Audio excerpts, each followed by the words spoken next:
This is the Holocard gimmick. Now up close you can tell there are several slits in the card, and that is what creates the invisible card effect.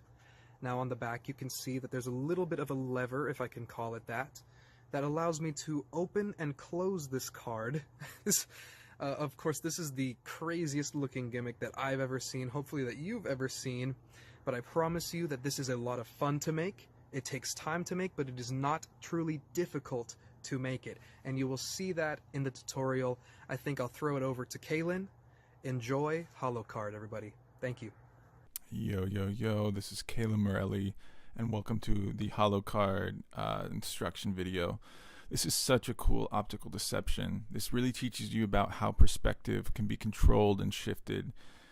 Jared has come up with a really fun method where it's focused on taking the perspective of an object, split into parts, and moving it from flat to vertical towards audience's eye or the lens of the camera. And when that's done in synchronicity in many small parts, it creates a really, really interesting illusion of invisibility. I know that you've seen it, but just the basic mechanical workings, just in case you're not following yet, is that all of these pieces are connected to the border of the card and to these two levers that move them all vertical in synchronicity. And when faced at the correct angle, you get the illusion, and wow, just looks great. So we're going to teach you how to build this. There's two different versions, like the HD and the 4K version.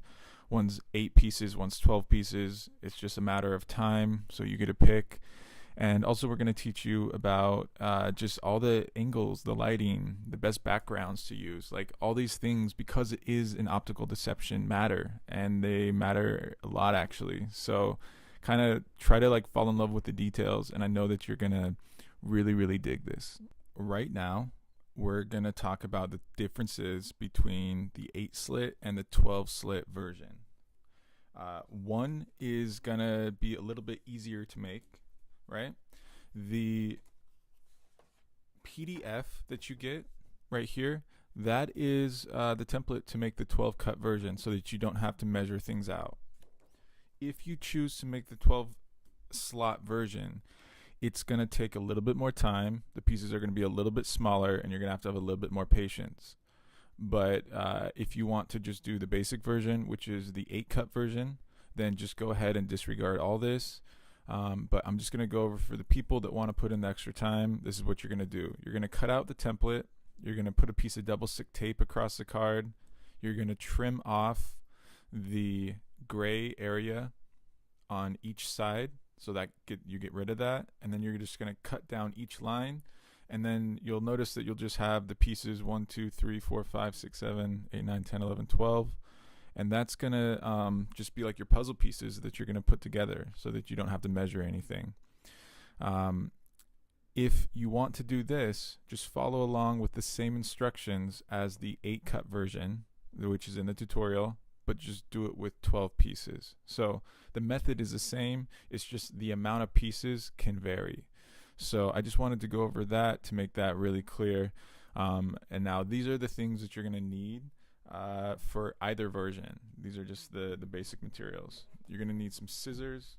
You're going to need a ballpoint pen to poke through the card to get the cut started, to get rid of the centers of the card for the borders. You're going to need some matte clear tape, some double stick tape, and also 6 to 7 playing cards, just a handful of playing cards. We recommend making the Holocard gimmick, the strips, out of a face card, because then you can kind of show flash the front of the gimmick if you so choose to. The only other thing is if you want to use glue to glue the borders together instead of double stick tape, that's an option, but that's just like a preference that some people have. So I'm going to teach it with double stick tape. So now that you know the items that you need and you're aware that the process is the same whether you use the 8 or the 12 cut version, The only thing different is you're going to use a template for one, and you're just going to follow the instructions directly as is for the 8-cut version. Let's get into the build. Take a deep breath. It's a lot to look at all at once, but I promise you that you can do this. You're going to start with taking just a normal ballpoint pen and punching a hole inside the center of the card so that you can start the cut. Just be careful. Also with the scissors, obviously be careful. You're going to cut out the center of the card, only leaving the white border. Try to do that well and with precision. Now you're going to cut off each side of the border of a new card. Also, try to take into account precision. Now you're going to half the card, and then you're going to half each piece until you have 8 pieces. So it's just in half again, and then you take that half and you half it once more so that you will have 8 pieces.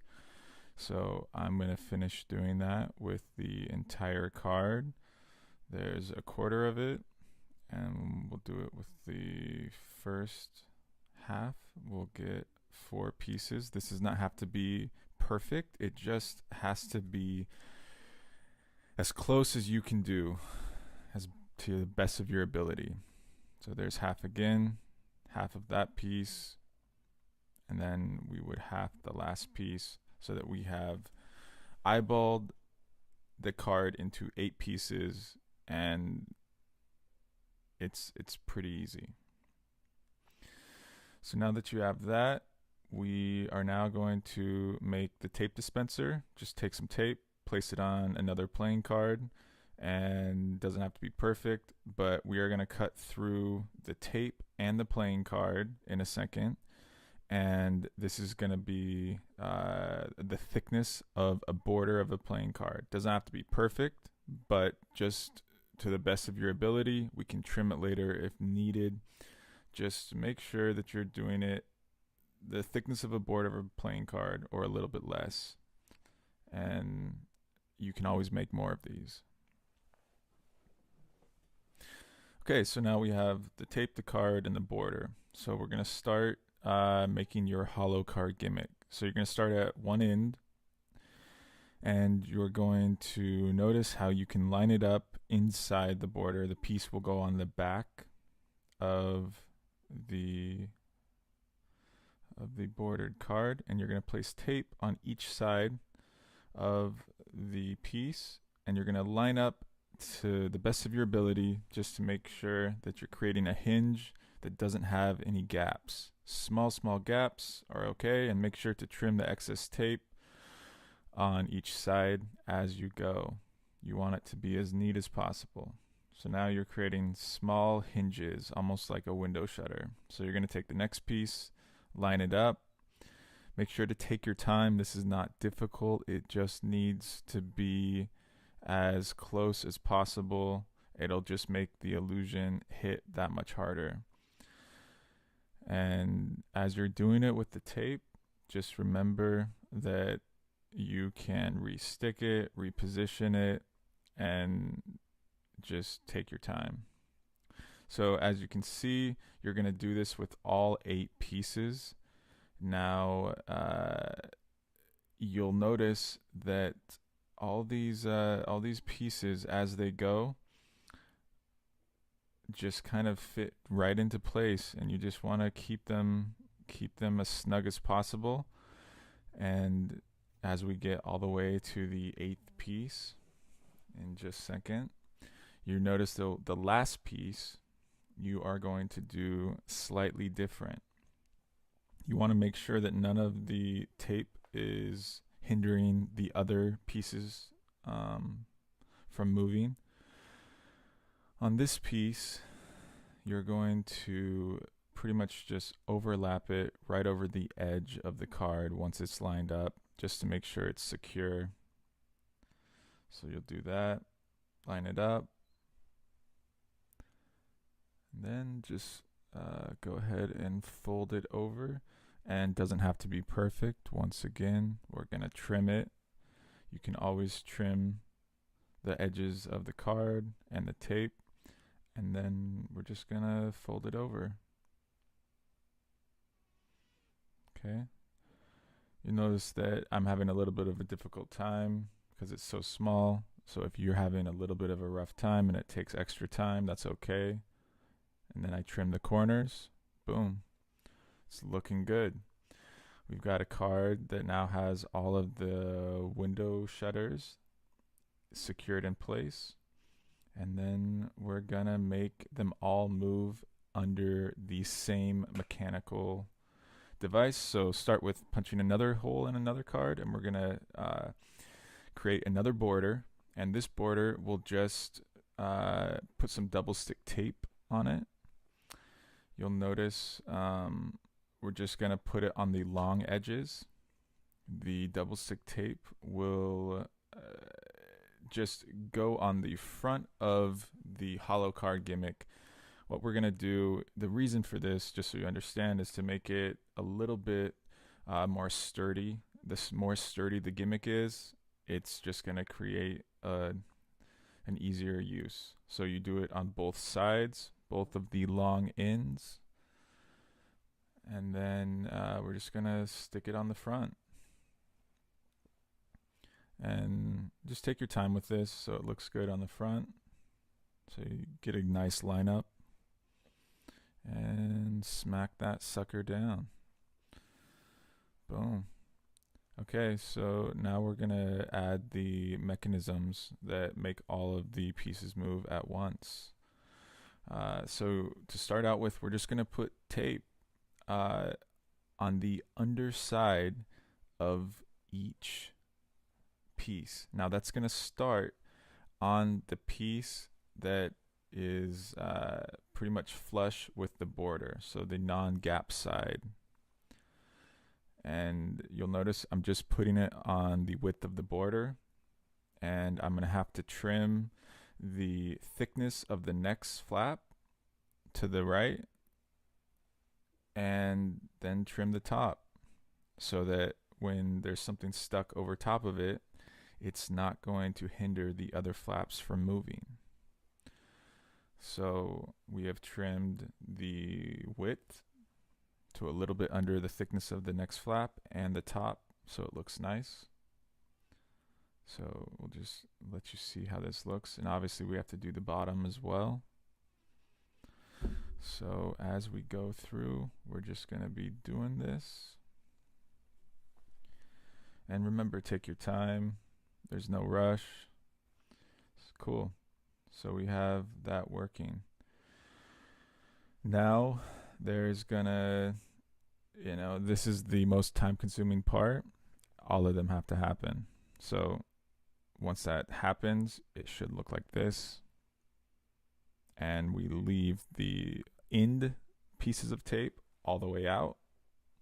So the end pieces are not trimmed because they will wrap over the lever gimmick. So just carefully look at this and follow along. So now we're gonna need to make some levers. So just cut off the borders of another card, like plain card. Any card will do. And we are going to now just place this over the tape. So the tape is now going to adhere to it, and we're gonna press that down so that when that piece is lifted up, it's gonna move all of the pieces up at once. Okay, so we'll do it on the top as well, sticking it down. You want to make sure that you stick it down well because they all need to be stuck. You'll notice that right now some of them are getting caught, and this will be easier once your gimmick gets worked in. And you'll notice even the first time I open it, it just is a little bit cumbersome, and that's okay because we're just gonna do that.